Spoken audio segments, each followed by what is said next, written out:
Hi everyone. सो इस video को start करते हैं और इस वीडियो में दो बहुत ज्यादा इंपॉर्टेंट हायरिंग है। पर हायरिंग के बाद मैं आपसे एक बहुत इंपॉर्टेंट टॉपिक डिस्कस करने वाला हूं। वो है, अगर आप देखोगे तो ये यहाँ पर टेस्ट मेल हमें देखने को मिले हैं फ्रॉम स्केलर। इस हायरिंग से रिलेटेड नहीं है बट अदरवाइज आपकी जॉब सर्च के हिसाब से काफी इंपॉर्टेंट है, तो उसको भी टच करूंगा। सो उसको जरूर ध्यान से सुन लेना। सो पहले तो दो जो इंपॉर्टेंट हायरिंग्स है उसके बारे में मैं बात करता हूँ। सो सबसे पहले देखो, टेक महिंद्रा की तरफ से हायरिंग आई है और ये बिल्कुल रिसेंटली पोस्टेड है 5 आवर्स एगो, ठीक है। I am hiring no anyone who will be interested in. Greetings from Tech Mahindra.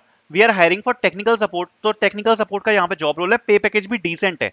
3 lakh रुपए से 4.75 लाख रुपए का यहाँ पर पे पैकेज है। नोएडा जॉब लोकेशन है। इमीडिएट ज्वाइनर्स को प्रेफर किया जाएगा।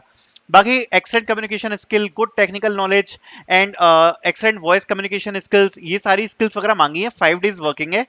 और यहाँ पर आप देख सकते हो, अगर आपको अप्लाई करना है, यहाँ पर एक ईमेल आईडी दिया है। प्लीज मैं एक चीज हाथ जोड़ के रिक्वेस्ट करूंगा, यहाँ जो नंबर है इस पे कांटेक्ट मत करना। क्योंकि रीजन ये, क्योंकि अब ये वीडियो जा रही है, वीडियो पे एटलीस्ट 3-4 हजार व्यूज तो जाएंगे। और आप खुद सोचो कि अगर कोई मोबाइल पे कांटेक्ट करेगा तो क्या हालत होगी, ठीक है। सो ये जो ईमेल आईडी है, बस कुछ नहीं करना। ये जो ईमेल आईडी है ना, इस पे अपना सीवी ड्रॉप कर देना। मतलब सीधे लिखना want to apply for technical support job role, और उसके बाद अपना सीवी अटैच कर देना। सब्जेक्ट ये डाल देना, want to apply for technical support role Tech Mahindra. Okay.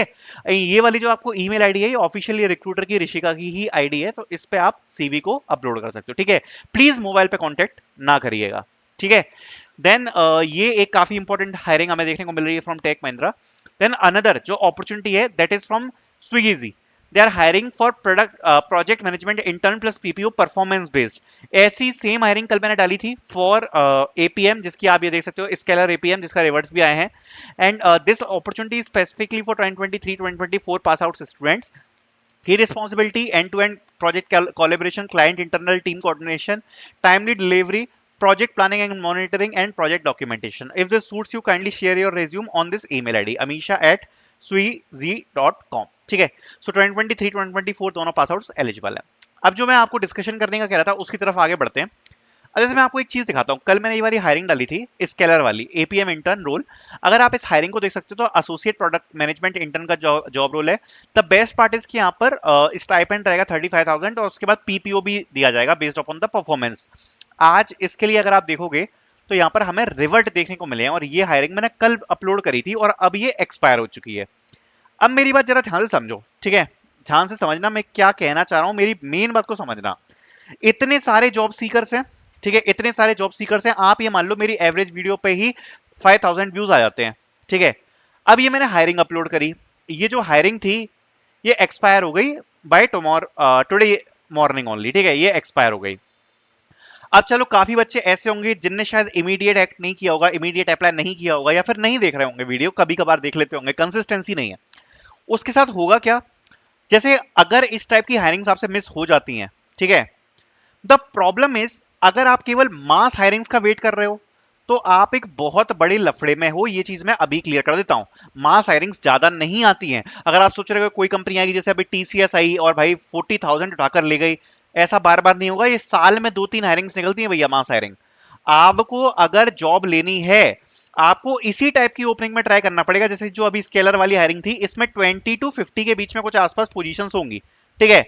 अब हुआ क्या, रात को मैंने पोस्ट करी, सुबह तक एक्सपायर हो गई। एप्लीकेंट्स मुश्किल से कितने होंगे, 1,000-2,000।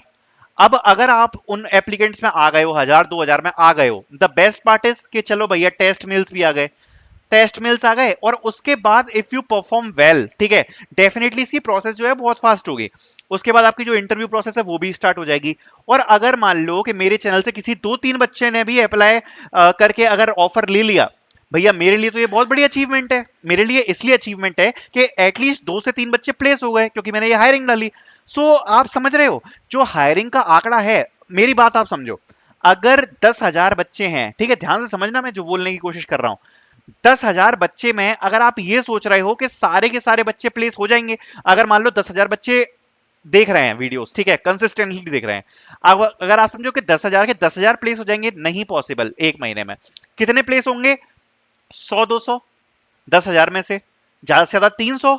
और ये बात सच्चाई है। लेकिन ये बात याद रखना कि 10,000 में से जो 300 सिलेक्ट हो रहे हैं, मान लिया ये जीरो नहीं है, ये 300 है। जीरो मतलब कोई भी सिलेक्ट नहीं हो रहा, और 300 मतलब एटलीस्ट 10,000 में से 300 तो सिलेक्ट हो रहे हैं।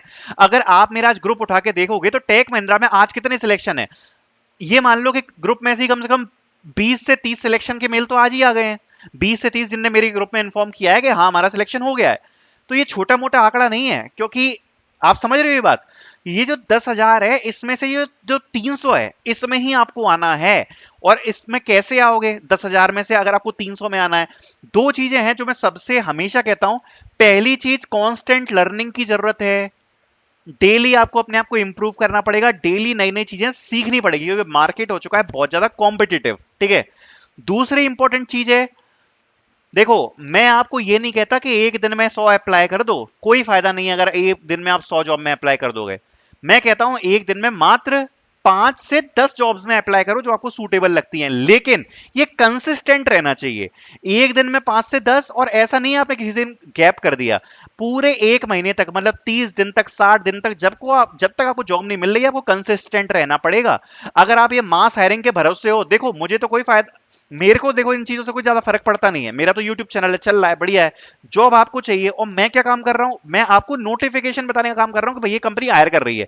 अब वो कंपनी हायर करती है, टेस्ट भेजती है, उससे मेरे को क्या मतलब, मेरा काम है नोटिफिकेशन बताना।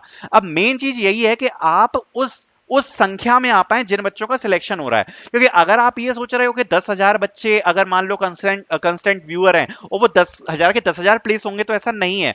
टॉप के जो 200-300 हैं, जो सबसे ज्यादा मेहनत कर रहे हैं, उन्हीं का प्लेसमेंट हो पाएगा। ठीक है। So try to be consistent, and second part, learning नहीं रुकनी चाहिए। जो भी गलतियां हो, जितने भी टेस्ट दो, जो भी गलती हो रही है उनमें सुधार कैसे हो। जैसे अभी ये जो एपीएम वाला टेस्ट है ये आपको आया है, आप इस टेस्ट को अटेम्प्ट करो, विद इन 1 वीक आपको यहां पर रिजल्ट देखने को मिल जाएंगे। अब जब विद इन 1 वीक यहां पर रिजल्ट आ जाएंगे, तो उसके बाद अगर मान लो आपका सिलेक्शन हो जाता है, बहुत अच्छी बात है, रिजेक्शन हो जाता है तो ये सोचना कि कहां पर मेरी मिस्टेक हुई, कैसे इंप्रूव करूं। अभी रिसेंटली आप देखोगे तो इन्फोसिस में अच्छे सिलेक्शन देखने को मिल रहे हैं, अभी विप्रो से देखने को मिलेंगे, टेक महिंद्रा से सिलेक्शन आ रहे हैं। तो सिलेक्शन तो चल रहे हैं, ऐसा नहीं है। और अगर आप ये सोचते रहोगे ना कि जॉब मिल जाएगी मिल जाएगी मिल जाएगी, तो आप पिछड़ते जाओगे, नए नए बच्चे आते जाएंगे और जॉब लेते जाएंगे। आपको मेन काम क्या करना है, कंसिस्टेंट रहो, सबसे इंपॉर्टेंट चीज है। अगर टाइमली अप्लाई नहीं कर पाए तो हाथ से अपॉर्चुनिटी चली गई। अभी जैसे ये जो एपीएम वाली हायरिंग थी, अगर आप अप्लाई नहीं कर पाए तो निकल गई, अब क्या फायदा है। और जिन बच्चों को इसका टेस्ट आ गया, उनके हाथ में एक गोल्डन अपॉर्चुनिटी है, आप ये मान के चलो। क्योंकि अगर डेफिनेटली उनकी तैयारी अच्छी है तो इसको क्रैक कर लेंगे वो लोग। तो समझ रहे हो, कंसिस्टेंसी बहुत ज्यादा इंपॉर्टेंट है, साथ में लर्निंग। क्योंकि एक बार टेस्ट आ गया, देखो अगर हो सकता है आपको 50 टेस्ट आ जाएं, लेकिन 50 टेस्ट आ जाएं और 50 के 50 में आप रिजेक्ट हो जाओ तो भी कोई फायदा नहीं है। देखो, टेस्ट आना भी इंपॉर्टेंट है और टेस्ट को क्रैक करना भी इंपॉर्टेंट है, इसलिए लर्निंग एंड कंसिस्टेंसी दोनों का बैलेंस बना के चलो, डेफिनेटली आपको हेल्प मिलेगी। So thank you so much for watching this video. बाकी दोनों जो आपको लिंक्स हैं वो डिस्क्रिप्शन में मिल जाएंगी।